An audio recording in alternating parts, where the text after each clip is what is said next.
SWORDSOUL probably isn't the first deck that springs to mind whenever you're thinking about Cash, but I really liked playing this. The entire theory of the deck was based around Small World. Small World essentially allows you to use your KASHTIRA monsters as bridges into any of your SWORDSOULs, since they all have matching attributes and no overcommon traits. It brings additional usage to your level 7 Tinies, and generally speaking helps hold the deck together really well. The idea is that of course your KASHTIRA monsters not only are really powerful sort of pseudo bosses, but they also eat up a lot of interruption from your opponent. They're going to take your opponent's imperms, they're going to take your opponent's feelers, and generally speaking try to free up your board of interruptions before you go into your SWORDSOUL plays. That's the theory. Now, it did work out really well. I actually enjoyed this a lot. We won almost every game we played with this deck, which was a blast, right? The one thing that we were always back and forth on was how big of a KASHTIRA package we were playing, which, you know, initially we were playing quite a small package, and then we sort of bumped it up because I just wanted to see them in my opening hand more often. So realistically, the size of the KASHTIRA package is entirely up to yourself. But yeah, we're going to go over the specifics of the deck at the end of the video, card for card, for anyone who's unfamiliar with SWORDSOUL or KASHTIRA. We're going to cover off both at the end of the video, so don't worry about that. And if you want to see anything more like this in the future, you're going to of course subscribe to catch these things as they're coming out. Be it deck profiles, be it streams, be it whatever it is you enjoy. We do it here, and you can like the video if you enjoy watching. And also, if you have the means and desire to show a little bit more support, we of course have channel memberships open by going down to the join button below, and you can sort of pledge a little bit of additional support to the channel. Every little bit really does add up, so I appreciate anyone and everyone who would go that extra mile. And as the channel grows, there's going to be more and more perks and benefits to the memberships. But I'm not going to waste your time anymore here at the beginning. We got some gameplay lined up, deck profile at the end. Let's get into it.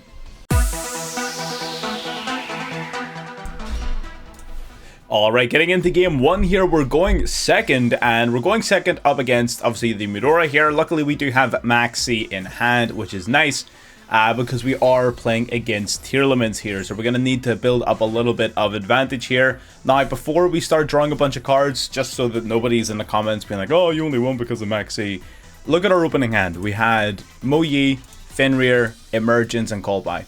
You really think that that's a winning hand right there? That is a phenomenal hand. But we're going to need every card we can get here in the Tearlament matchup. Of course, Tearlament being the best deck in the game, hands down. They're going to summon out their Rhino Heart here. Sulliak now going to search their deck for a Tearlament monster, adding the Havness to their hand. While the Rhino Heart now is going to send from deck to graveyard the Merly. Merly then activating to fusion summon using the Havness in the hand, or sorry, King of the Swamp in the hand, to bring a Grapha, which is essentially an Omni Negate.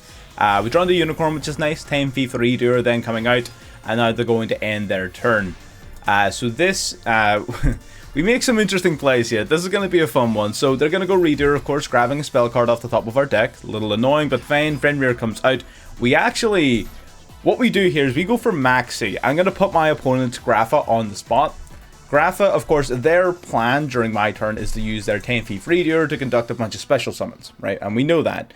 So what we're doing is we're putting the Grapha in a position where it has to either allow or negate the Maxi, which, you know, if it allows it, then they're under Maxi and I'll draw more cards. Or if they don't allow it, if they negate it, then my Fenrir banishes their Grapha, and that's it, finito. So we put him in that position, but our opponent actually follows up with Maxi of their own. Like a mad lad. We're going to go Call By, we're going to negate both Maxis. His is significantly more impactful than mine is going to be, so I decided, you know what, axe that. Both of them are out of here, and he allows the Call By to go through. Fair enough. Neither player is under Maxi right now. That does trigger Fenrir. Fenrir will target Grapha. It's going to attempt to banish the Grapha. 10 feet for Redo also triggering its effect right now as well. Redo then going to, of course, draw one while sending an effect monster to the graveyard. They're going to ditch the Havness from the hand. Havness and Rhino Heart both going to activate in the graveyard. Last card in his hand is another Tearlament card, apparently, because he's able to summon the Rhino Heart, dropping a Rhino Heart. Havness then activating its effect, shuffle back 2 to summon out the Kit Kalos. Kit Kalos then activating its effect, going to either get searching or get milling. Then Rhino Heart's going to get milling a card as well. Going to send the Merly to the graveyard. Kit Kalos going to add Havness to hand. Very good plays overall here. We're going to go Merly. Again, this is our turn, by the way, and they're still playing the damn game. What is going on here? We're going to go Fenrir to search our deck for another KASHTIRA card. Our hand is pretty damn good here. We're going to need to play around a little bit though to see if we can't get lucky. We're going to grab the Raise Heart from the deck. We're going to normal the Mo Yi. Mo Yi revealing Adara. That is of course going to get negated. That was part of our plan. That's A-okay by us. So Mo Yi unfortunately does not resolve. Galore sending itself to the graveyard, bringing itself back. I guess he has no more fusion targets and doesn't want to risk something like the Halfness unless he's already used all their effects. He has fusioned with the Halfness already. He's already used Rain of Hearts effects, so I guess Kalos is really his only target. We're going to go for the Strategist here. Strategist dropping the Adara to synchro into the Supreme Sovereign. Now this is where the KASHTIRA package also sort of helps out because it helps build up your banished cards for your Cheng Ying. So we're going to banish 3 off of course, the Raise Heart. This does lock us into Exceeds, but that's totally fine because we don't really have the ability to Synchro Summon anymore. We're just going to start banishing cards like crazy, triggering the Cheng Ying, getting rid of his resources. We're going to go into number 89 here, taking out the Rhino Heart by battle, taking out the Grapha by battle, 1600. And then Diabolosis is going to banish the King of the Swamp in the graveyard, or it would have if he didn't have Mudora. Remember, Diabolosis can banish a card from your opponent's graveyard at the end of a battle phase in which it destroys an opponent's monster. Of course, he dodges it with the Mudora, but we are able to take a little peek under the hood of that extra deck, banishing the Kikalos face down, Diabolosis then banishing some cards off the top of his deck. And look at the size of our damn Cheng Ying because of all of these banished cards. It is nutty. He does manage to rip a trap off the top of our deck though, which is so goddamn lucky because now he can get rid of our Cheng Ying. Man's just had to play, and then he has the Supreme Seamer dropping Merrily the Grave, activating its effect to go into Dragus to Pelia to recycle back its fusions, going into Gloomy. Luckily we didn't have any darks for him to abuse, but it's not going to stop him from going into Sprite Sprint. But at this stage he's going to send Merrily and realize that he's already used the Merrily and has no plays. Unfortunate. Really good game though. Sort of shows off the versatility of the deck an awful lot, which I was a big fan of. The Rise Heart into the Cheng Ying play in particular was very, very good in my opinion. It was just a fun one. I just wanted to show off, at least to begin the video, that we were playing against top tier strategies and top tier decks.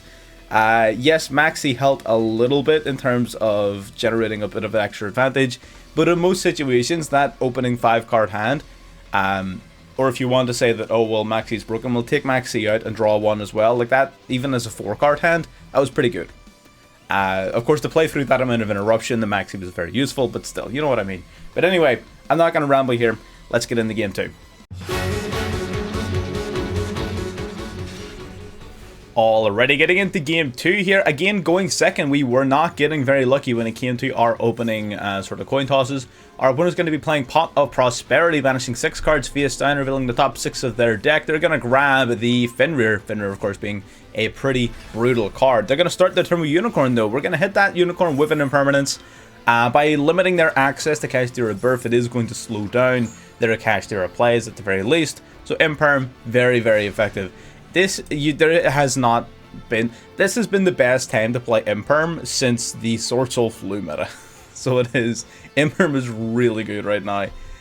Immediately shuts down KASHTIRA. Once the KASHTIRA hype dies off, it'll be fine. But like right now, triple Imperm, 100%. We're going to start with KASHTIRA Fenrir. We're going to normal summon the Mo Yi. Mo Yi going to reveal Emergence. We're going to get hit with Max C here though. I can't remember if we take the challenge or not. We might. Okay, we're going to summon out the token. Fenrir going to banish the Unicorn. Unicorn, of course, going to get a little peek under our extra deck, but we're going to get hit with that Infinite Impermanence. That's a problem, because now we don't even have our banishment effect. They're going to banish our Cheng Ying, which kind of sucks. Cheng Ying is dope. We're going to go into Grandmaster here. I don't believe we fully take the challenge, but we do, at the very least, go into the Grandmaster. We're going to activate its effect as well as the effect of our Mo Yi. Mo Yi draw 1, and then our Grandmaster will search for our Strategist. We go for Emergence. Emergence is going to grab a Shuna. Oh, we actually do take the challenge here. I forgot. We actually do take the challenge. Damn. Alright, we're going to go in the Baron de Fleur. I think my plan was to have lethal damage on board. This right here, this is lethal. We could have just gone in the battle phase, attack, GG's. We got a little greedy. We got a little greedy by going for the Rise Heart here, and it backfired because he's got Chaos Hunter. Now, we could have Baron de Fleur negated the Chaos Hunter, popped it, swung and won the game. I just couldn't risk him having the Biru. So we decided, you know what, we're going to let the Chaos Hunter land. I'm going to try and push for lethal through other means as well, but ultimately I wasn't able to. So we're going to go for KASHTIRA Birth here. We didn't have anything to bring back yet though. So we're going to swing in during the battle phase, taking out all as much life points as we possibly can. Rise Heart then going to activate its effect, banishing the Unicorn. Now we're going to use these two. We could possibly have tried to push for lethal using KASHTIRA Birth and the Unicorn, but the thing is, no, we couldn't have, because Chaos Hunter was stopping us from banishing cards. So we couldn't use Chaos Hunter to, we couldn't use Rise Hunter. We couldn't use Rise Heart's effect because of Chaos Hunter. Damn. So yeah, we needed to wait until main phase 2 to make any of these plays, which did ultimately prevent us from going for lethal, and unfortunately our opponent has 4 million cards in hand, so it's not looking great, but we were able to banish a ton of their deck face down, so they're gonna need to really think of something here to pull this one back. They're gonna start with Imperm Umbra on the floor. I mean, again, I can't be too mad at it, and then Lava Golem on 2 of our monsters, so all of our interruption gone, just like that, board broken. They got that Royal Fenrir on deck. They're going to activate KASHTIRA Birth here. Birth then going to attempt summoning out, I would imagine, the Unicorn from the graveyard. We are going to try and negate that, but he hits us with the Crossout Designator. Again, fair enough, he drew 1 million cards. I can't be too mad at it. Although I'm surprised we didn't banish his Cult by the Graves from the deck, but, you know, that's neither here nor there. KASHTIRA Birth then is going to banish 3 cards from our graveyard face down. Rise Heart then activating its effect, special summoning out, banishing out another card to summon itself, change it to level 7. Diabolosis then coming out. They're going to swing with Fenrir, using its effect, taking out Baron de Fleur. Diabolosis then going to banish cards from the top of the deck after taking out the Lava Golem. Now they're going to banish Fenrir from our graveyard as well. Now this is looking dicey as hell. We're running out of resources fast. They're picking off all of our best extra deck cards. So it's not looking great. Drawing into the Ash Blossom, really not that good of a card. The Ash Blossom is really subpar here. We're going to bring back the Unicorn. They're going to banish another 3 cards from our grave face down. That's fine. We're going to do the same back to them, banishing all of their key cards face down. They are going to go KASHTIRA Preparations. That's not going to do anything in response to this, though, because it brings back from hand or banish pile. That's fine. They do bring out a Unicorn. We're going to start by bringing out the Ogre here. Crashing in, taking out the Fenrir. Now we're going to go Diabolosis into the Unicorn, and now Ogre into the Diabolosis. We do get a little peek at the deck here now that we're not under any sort of threat of his cards banishing us. We're going to take out another one of his cards, which is great. Now we're going to just crash these two together. Diabolosis then going to banish Fenrir from the graveyard. Again, his plan is recursion, so if we can banish all of his key pieces face down, then he's not going to be able to do that. We still have Unicorn, we still have Birth, we still have Diabolosis, so we're still somewhat in the game. KASHTIRA Birth bringing out, so there's Fenrir and Unicorn just like that, back on the board. We're going to take out another card of our extra deck. Unicorn going to do the same back to them, taking out the Dark Armed Dragon. Fenrir now banishing the Diabolosis, which it was going to do anyway. I see no reason to delay the inevitable. Taking 24 to the face, but our opponent's only got 700 life points left. We only need one big push for lethal here. Depending on what we top deck, we might be able to do it. We're going to draw into Ecclesia. This is where it gets spicy, so we're going to bring back the Ogre. That's going to trigger him to banish a bunch of cards from our grave. We're going to do the same back to him, banishing all of his KASHTIRA cards from the graveyard as much as possible. We're going to special out Ecclesia, going into the Psychic and Punisher. Now we're going to go straight to battle phase, no activation, lethal damage over his KASHTIRA monster. And just like that, all you need is a tuner, and it works out. Really good game. We did throw away lethal frame 1. We did. And I know that. We got a little greedy with the Rise Heart. And he just happened to have Chaos Hunter, which, you know, some people are playing. I can't even say that like it's a random card. Some people are playing that in KASHTIRA decks. It is a summonable level 7 monster with a pretty decent floodgate effect. So, yeah, I think Chaos Hunter is something that we need to keep an eye out for going forward. But ultimately, it worked out. We managed to get the win, even though our opponent had 1 million cards in hand. And yeah, there you go. In the game 3.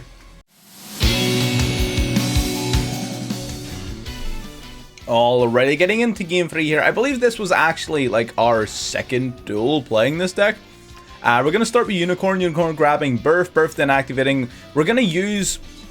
Right, so the problem with this hand, and this is going to be one of the criticisms of the deck, is that in certain hands, of course, you're going to have your SWORDSOUL cards, but no worms to trigger them. Fair enough. It's not as if we're playing less worms, because we're not. We're still playing double Shuda, double Ashuna, we're still playing Adara, Shifana, all of these cards. So it's not as if we're playing less worms.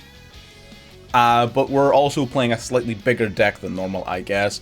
So you are somewhat less likely to see them, which, you know, is a fair criticism of the deck if you want to go down that route. We're just going to go cross-out Designator to grab the Fenrir, using Birth to bring it back to the field. Then we're going to use these two to go in the Shangri-La, set 2 pass. Shangri-La, set 2 pass, look like a KASHTIRA deck. Our opponent doesn't actually even know yet that we're playing SWORDSOUL.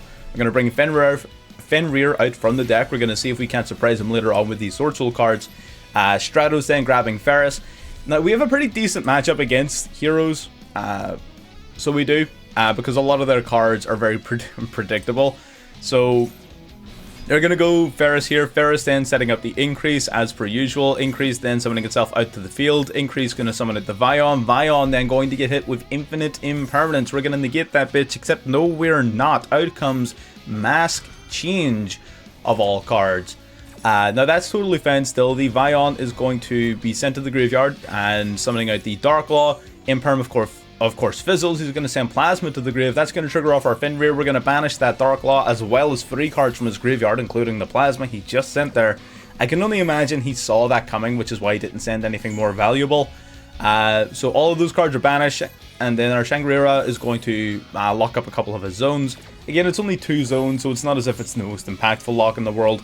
We're going to go Poly into a hard Trinity, Vision Hero Trinity, 5k attack, 3 attacks. So we're going to swing into the Shangri-La once, swinging in twice, and the third attack is going to Fenrir for 2600 damage over the Fenrir. Our KASHTIRA Shangri-La, I think he still should have stuck to the Shangri-La and just took it out, but you know, that's just me, because now we just get to bring out a Unicorn here, and we already have KASHTIRA Birth to bring back the Fenrir. And there you go, just like that, we're able to take a dub even without going into our SWORDSOUL engine. And with double Moyi in hand, we were able to go into SWORDSOULs. We would have just normal Moyi, full SWORDSOUL combo on that turn as well. But our opponent decides that they've seen enough. And there you go, that's why we play at least one of the rank 7s. Certain situations and certain hands, it is definitely going to be useful. And there are certain flex spots in SWORDSOULs that you can open up to other options. So, like, you don't need double Boxia, you don't need Xiaofang. Xiaofang's cool, but it's not, like, that good. So I think the rank 7s are definitely a little bit better. But yeah, really good. Let's get into the deck profile.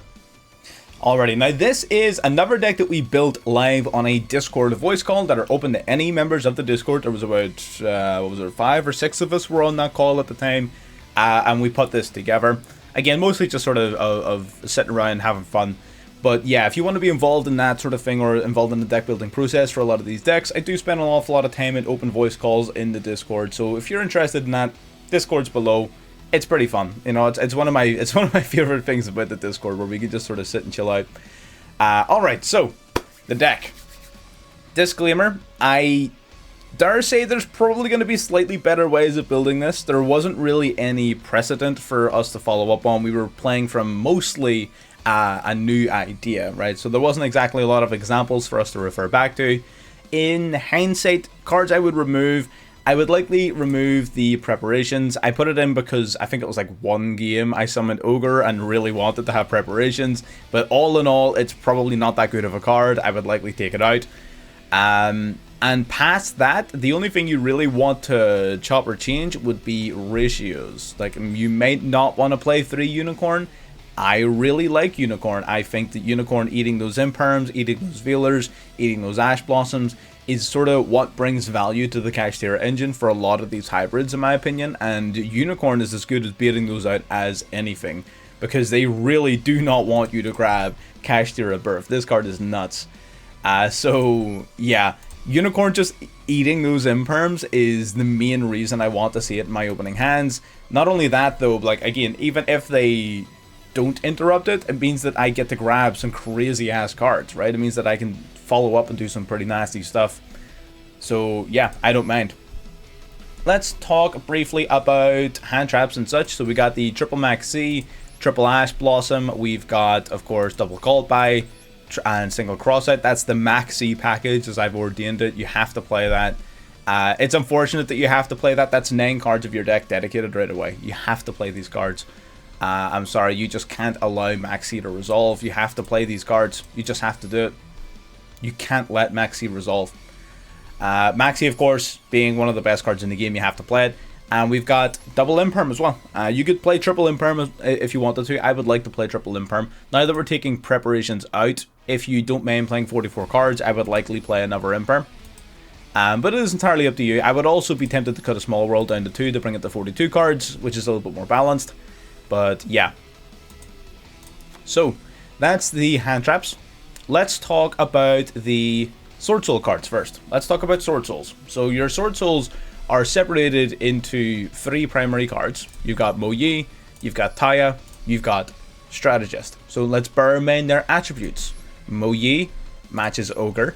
You've got, they're both water. Taya matches the Unicorn as wind. Strategist matches Riseheart as fire. Now, why does that matter? It means that any of your KASHTIRA monsters can be used as bridges through Small World to search for any of your Strategist cards. Any of your Sword Soul cards, which is really, really good. That was the primary concept of the deck. We didn't really draw into Small World all that often. Which you know, was sort of the whole idea of the deck was Small World, but we never actually really saw it very often. But the deck still performed amazingly, so maybe Small World isn't even necessary. Maybe we're overestimating the Small World here. Maybe you could even take it out. I'm not gonna lie. But either way, let's not get too hasty. So you've got your 3 Sword Soul monsters here, and what they all do is they basically summon out a Sword Soul token by use of their effect. So Mo Yi, when summoned, will reveal a worm or Sword Soul in hand to summon a token. Taya will banish a worm or Sword Soul card from the graveyard to summon a token.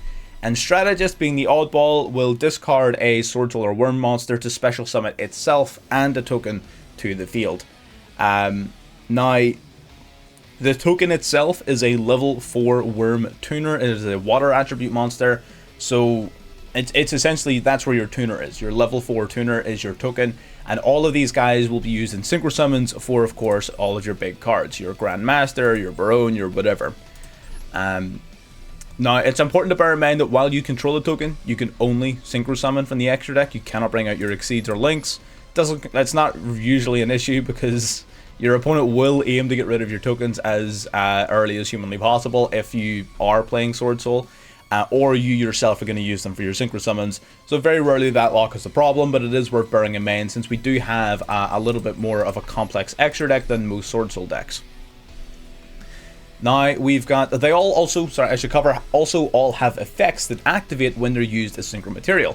Mo Yi will draw one, Taya will send a worm from deck to grave, and Sword Soul Strategist will inflict 1200 damage to your opponent. Pretty good effects overall. Sword Soul cards, really, really simple. Excellent for new players. If you're a new player trying to get into the game, I would definitely recommend picking up Sword Soul because this deck is relatively affordable. It's not the cheapest thing in the world, but it is decently affordable. A lot of the cards that are URs are recyclable cards that you will use in other decks as well. So yeah, ultimately, deck's pretty good value for new players. We've got Incredible Ecclesia, which is basically a Sword Soul card. This card is a level 4 tuner, first of all. It can special summon itself to your field if your opponent controls more monsters than you, like we saw in Game 2. And it has the effect where it can quick play Tribute itself and special summon out a Sword Soul monster directly from your deck. So this essentially serves as 3 additional copies of either Mo Yi or Taya, depending upon which of the 2 you need at the time. It is, of course, also a level 4 tuner in its own right, and like you saw in Game 2 there, that does come up. We've got then, so moving from Sword Soul into, I should cover the spells and traps as well. So Sword Soul Emergence, we've got Sword Soul Emergence, basically adds any Sword Soul monster from deck to hand, but if you control a Synchro monster, it can grab any worm from deck to hand instead, which basically means that your Protos becomes searchable, which is really, really good because Protos is nuts. We're going to talk about this card in a minute.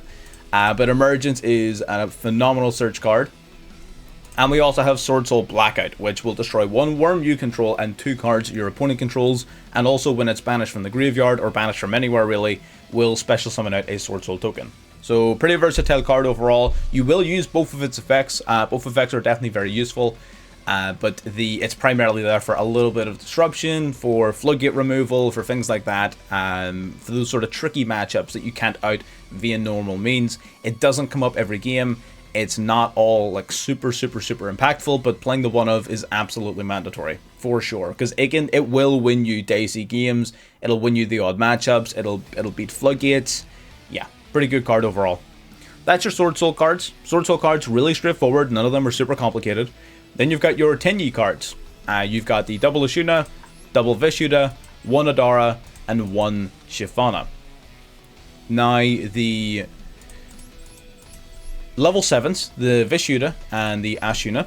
So the way these two work, they're basically all of the Tenyi monsters, first of all, can special summon themselves from the hand of the field so long as you don't control any effect monsters. That's where your Link monsters come in. But they're free summons.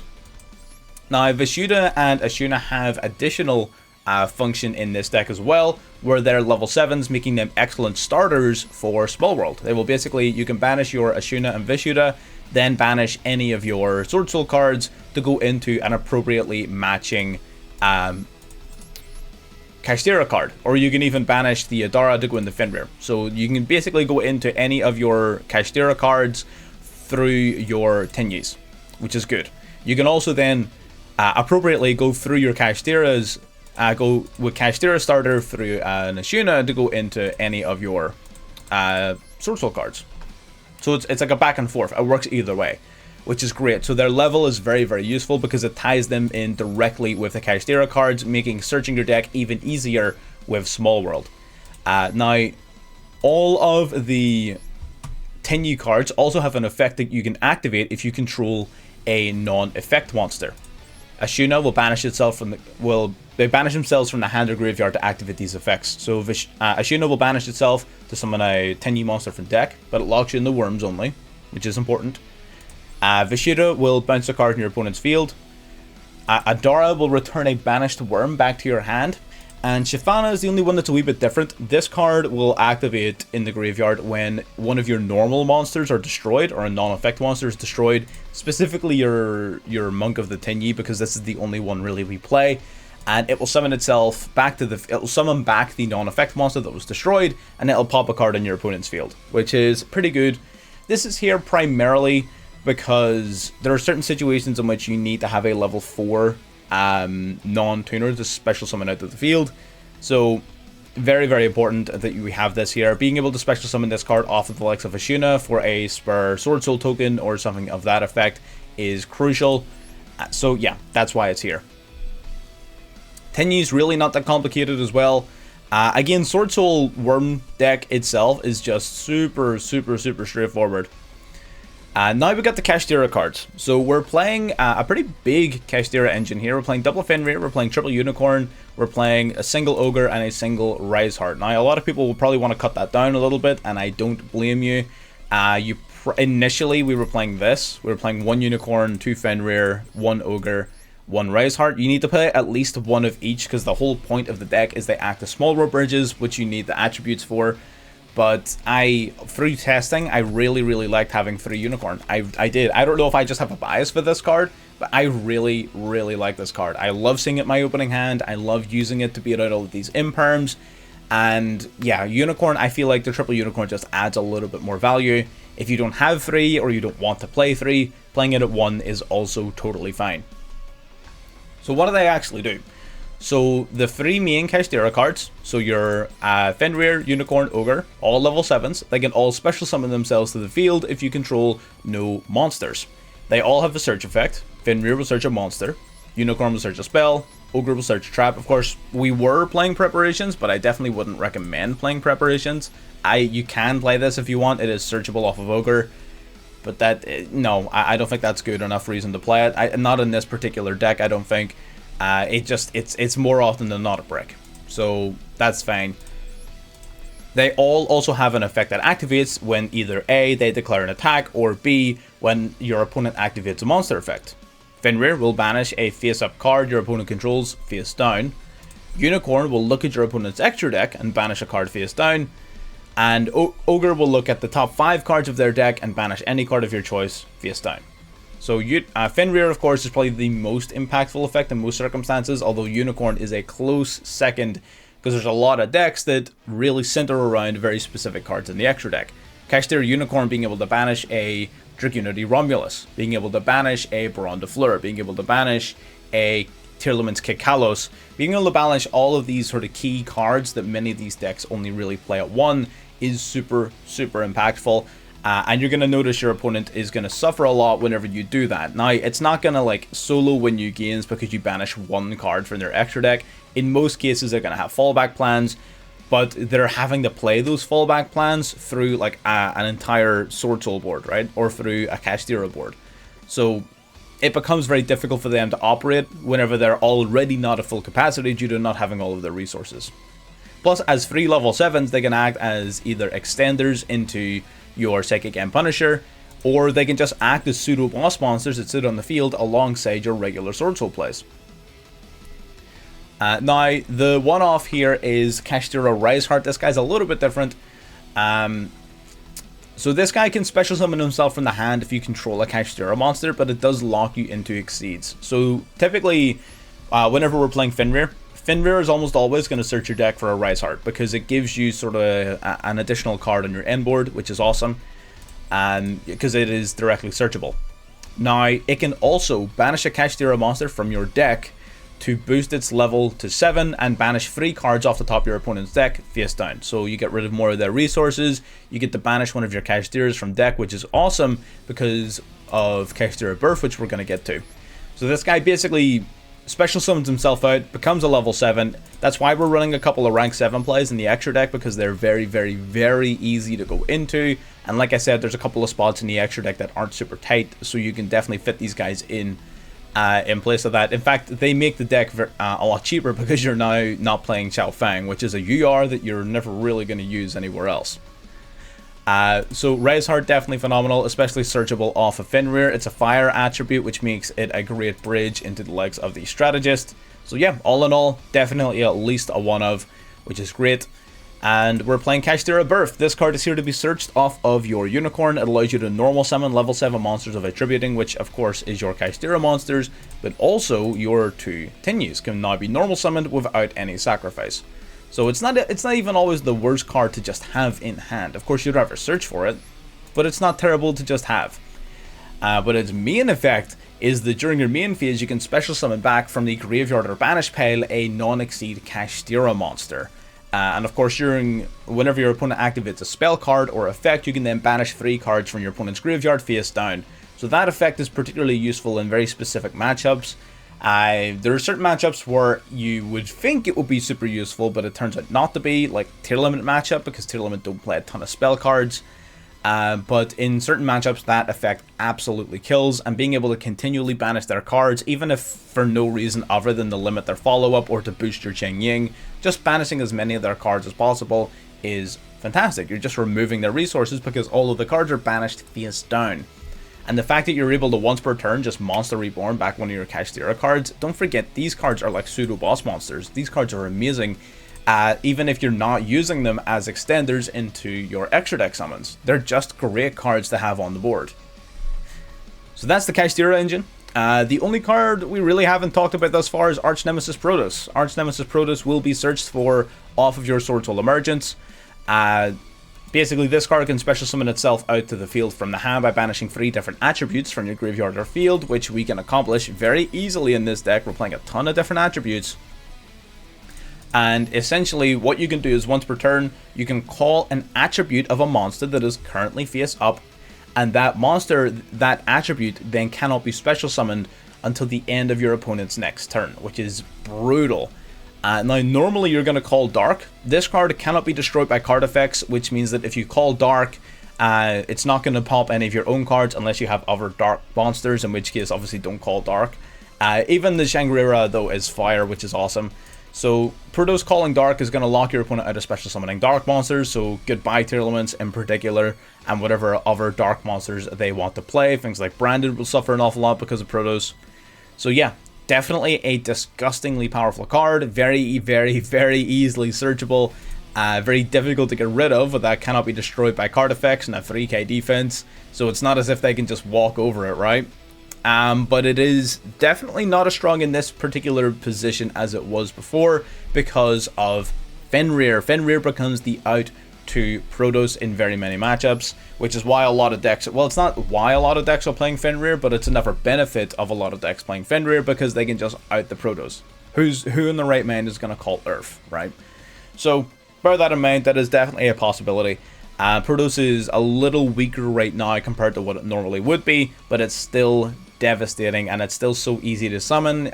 You know what I mean? It's, why would you not play it? It's disgusting. It's broken. And Small World basically searches for any monster in your deck by banishing another one from your hand. You need to learn Small World bridges.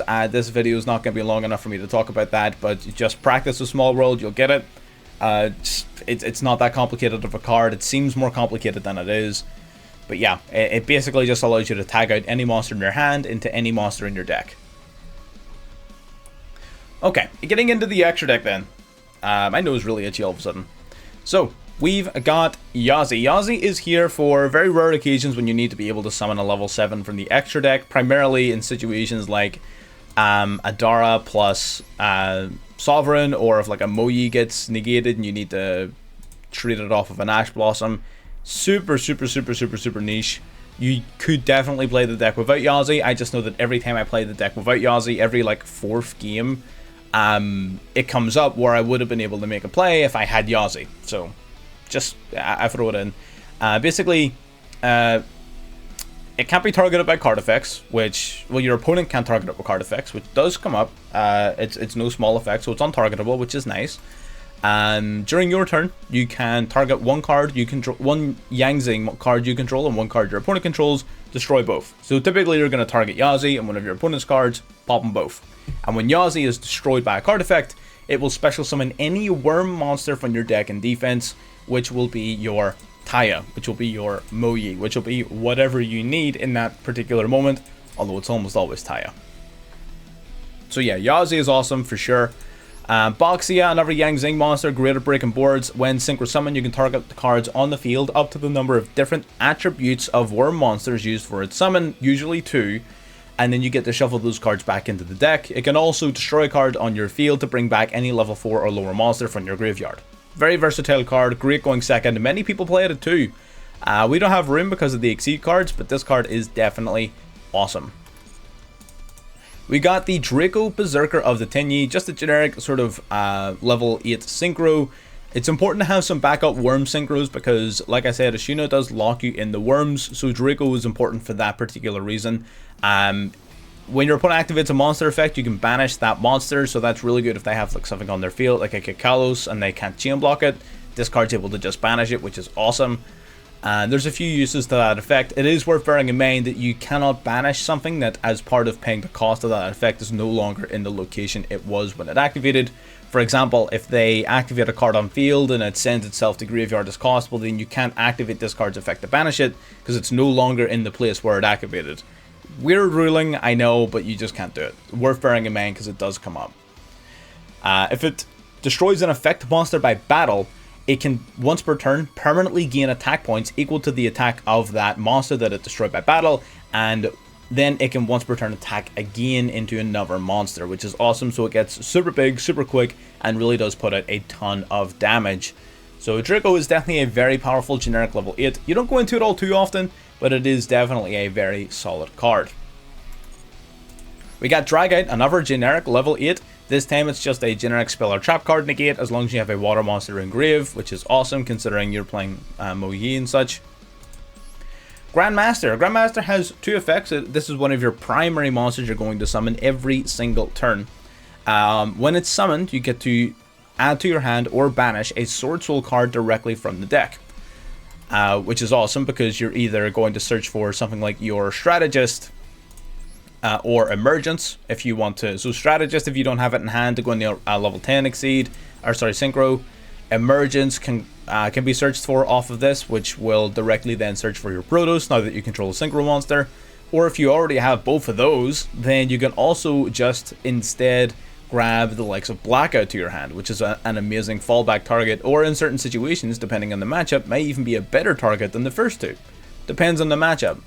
It also has to have another effect, a quick effect, where you can banish a SWORDSOUL card or a worm monster from your hand or grave to target an effect monster in the field and negate it until the end of the turn. So it also has a quick play negate. It is worth bearing in mind though, you can only use one of those effects per turn, so if you synchro summon it and use a search effect, you cannot use its second effect to negate until the next turn. But this card's still phenomenal card. 2800 attack points, has a built-in negate as well as a search effect. Sign me up. This card's incredible. Baron de Fleur, generic level 10 synchro, can pop a card once per your turn, of course, and once while face up, has an Omni negate. It can also, and this effect becomes more prevalent in the KASHTIRA version, it can return itself to the extra deck during the standby phase to target a monster in your graveyard and bring it back to the field. Now, while it has always had that effect, it has never been super notable in SWORDSOUL decks because, well, what are you going to bring back? Taya? Go for it. It doesn't really make that much of a difference. But now, you're able to tag it out for the likes of Unicorn, for the likes of Fenrir, for the likes of Ogre, these powerful monsters that actually have pretty decent effects during your opponent's turn. So if you've already used up your once while face up Omni negate, you might as well tag it out into one of your powerful KASHTIRA monsters and then resummon it later in the duel. So definitely more important in this version of the deck than in the core version of SWORDSOUL, worth bearing in mind. The Qingying, of course, Qingying in his home environment here. For every banished card, this card gains 100 attack and defense, and your opponent's cards all lose 100 attack and defense. And if a card is banished while this card is face up, you can banish a card on your opponent's field and in their graveyard without targeting. So this card becomes significantly stronger even in the KASHTIRA version, because all the KASHTIRA cards want to do is banish it, right? So they're all banishing from the field, banishing from the extra deck, banishing from the extra deck and the deck, banishing from the deck, banishing from the deck. They're just banishing cards left, right, and center. So this card not only is going to be able to consistently trigger his effect to banish your opponent's cards, he's also going to be absolutely huge. And he's also going to reduce your opponent's cards down to nothing.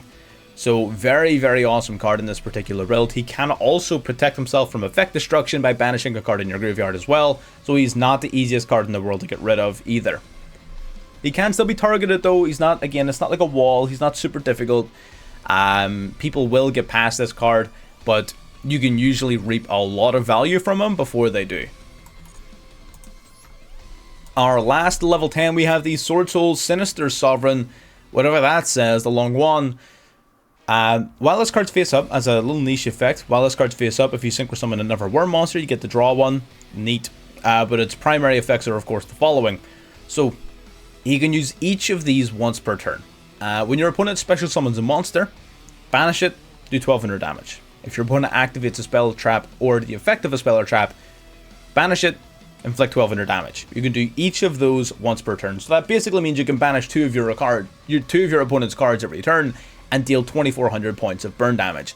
In an ideal world, you would want to summon this card every single game. Your end board, you would imagine, ideally would be a Grandmaster and a Sinister Sovereign alongside a KASHTIRA monster potentially. The only problem with that, and something we encounter during testing a lot, is you will fold to evenly matched. I would love to summon this card basically every game because the 2-in-1 interruption, all of that burn damage, everything about this card, I love it. But Baron de Fleur can negate evenly matched. That's literally the only thing I need to hear for me to summon Baron over Sinister Sovereign every single time. That's it. I will summon Baron every single time because of evenly matched. Second Gen Punisher. Originally, this card is in SWORDSOUL. Again, you will play this card in pure SWORDSOUL as well as a circle target. Usually, you would sort of tribute off a card to bring out a 10U monster from deck. 10U plus a SWORDSOUL token gives you this, blah, blah, blah. It's a nice fallback play in the traditional punk decks, or not punk decks, SWORDSOUL decks. In this version of the deck, it's here as a synchro target off of your KASHTIRA cards. So now you can either use a SWORDSOUL token in a pinch with one of your KASHTIRAs, or you could even use the likes of Ecclesia alongside one of your KASHTIRAs, which won us game 2. Let's bear that in mind, it did win us game 2. You can use it in combination with those to bring out the powerful Psychic and Punisher. So long as your life points are less than your opponent's or equal to your opponent's, this card is unaffected by your opponent's activated effects, which is huge. Of course, it's got 3500 attack and defense, and it does not stay there because at the beginning of the battle phase, it can gain attack points equal to the difference in your life points permanently, which is awesome. It can also, once per turn, pay 1000 life points to target a monster you control and a monster on any card they control, banish both, just like that. So an amazingly offensive card, very good versatility in this deck with the levels. So yeah, absolutely must have one of. Our two KASHTIRA rank 7s, we got number 89 as well as Shangri-Ira. I'm assuming that's how you pronounce it, I still don't know. So Diabolosis. Diabolosis will, once per turn, detach a material from the card, look at your opponent's extra deck, which is huge, and you get to pick any card and banish it face down. So you're able to pick away your opponent's key extra deck resources, which is very, very powerful, and a lot of people are going to be doubling up on a lot of important extra deck cards just to play around this. It can also, during the end of a battle phase in which it destroyed a monster by battle, you can banish any card in your opponent's graveyard face down. Now, while face up, once per turn, if any card is banished face down, this card will banish cards face down from your opponent's deck equal to the number of currently banished face down cards they have in their banish pile. So if they have, say, let's say you do through the Erase Heart play, you banish 3 off of this, you banish 1 from the graveyard off of this, and then 1 from the extra deck off of this, right? That's 5 cards. So you've got 5 cards banished already. Well, Diabolosis is going to banish another 5 on top of that. So you can whittle down your opponent's deck pretty good. You can hit key resources and destroy their follow-up potentially. So Diabolosis is definitely awesome. KASHTIRA, Shangri-Ira. So during the standby phase, special summon a KASHTIRA monster directly from the deck. That's, of course, amazing because all of the KASHTIRA monsters are super powerful. So that effect by itself is awesome. It can also protect itself from destruction by removing an exceed material. And basically, if a card is ever banished face down while this card is on the field, you can target any main zone your opponent has, a monster zone or a spell trap zone, and you can make that zone unusable. Now, this card is toxic as hell. I do definitely hope that this gets in some way limited or banned or something happens to this card. I don't think this card is going to be particularly healthy for the game. And I know a lot of KASHTIRA fans aren't going to be happy about me saying that, but I just don't think it's going to be good. I think you can give us the rest of KASHTIRA, and I will be happy battling an uphill fight against a top tier deck, abso-freaking-lutely. But I want my zones. I will fight against a losing battle against a top tier deck, but I don't want to be locked out of playing the game by something as dumb as this. So absolutely, I think this card needs to be put to 1 or banned. Yeah.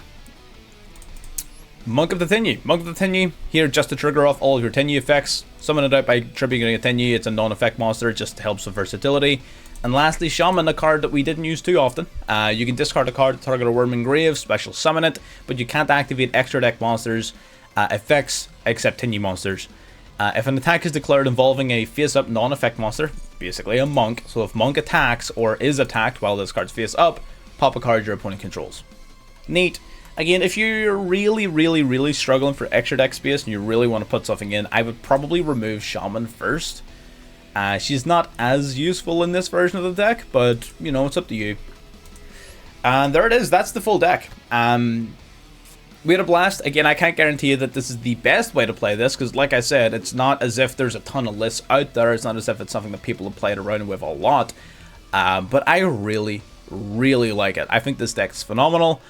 I'm going to keep on playing it. I actually unironically think that this is going to be one of my favorite versions of SWORDSOUL. I would likely, I don't know, I kind of like Small World. I don't know. I really like it. I typically play Small World at 2 in most decks, so I'll probably cut this down by 1. But I really enjoy this deck. I'm not going to lie to you. It is a ton of fun, and it is super effective. Like I said, we won most of our games. We had like a 70 to 80% win rate. Of course, that probably would have evened out as we played more and more games, but even out of the initial testing that we did, this deck was phenomenal. I'm super impressed. So if you want to test it out, by all means, there's my list. If you play it and you have any suggestions, changes, ideas, whatever, throw them in the comments or hop into the Discord, and you can throw them at us there. Again, I'll try my best to get around to everybody. And yeah, subscribe if you haven't, like the video if you haven't, and I'll see you next time. Bye-bye.